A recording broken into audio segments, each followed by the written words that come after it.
നമ്മുടെ യാത്രയിൽ നമ്മൾ വിചാരിച്ച ഒരു സ്പീഡ് നമുക്ക് കിട്ടുന്നില്ലെങ്കിൽ നമ്മൾ ആദ്യം ചെക്ക് ചെയ്യേണ്ടത് നമ്മുടെ പേഴ്സണൽ സ്പേസിനെ തന്നെയാണ്.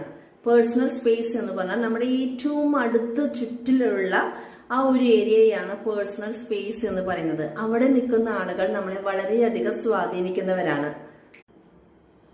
നമ്മുടെ പേഴ്സണൽ സ്പേസിലുള്ള ആദ്യത്തെ 5 പേരിലെ നമ്മൾ വളരാൻ ആഗ്രഹിക്കുന്ന വ്യക്തികളാണോ കൂടുതൽ, അതോ നമ്മളെ തളർത്തുന്ന വ്യക്തികളാണോ കൂടുതൽ എന്ന് അറിയേണ്ടത് വളരെ അത്യാവശ്യമാണ്. എന്തൊരു കാര്യം ചെയ്യുമ്പോഴും അതിനെ വളരെ പോസിറ്റീവ് മൈൻഡോട് കൂടിയിട്ട് നിനക്ക് അതിന് കഴിയും, നീ ധൈര്യമായി മുന്നോട്ട് പോയിക്കോളൂ, അല്ലെങ്കിൽ നമ്മുടെ ചെറിയ കാര്യങ്ങൾ കണ്ടെത്തിയിട്ട് ഇതിനെ നീ ഒന്ന് മാറ്റി വെച്ചിട്ട് ബാക്കി എല്ലാ കാര്യങ്ങളും നന്നായി കൊണ്ടുപോകുക എന്നൊക്കെ പറയുന്ന ആളുകളാണെങ്കിൽ അവരെ നമുക്ക് നമ്മുടെ കൂടെ കൂട്ടാം.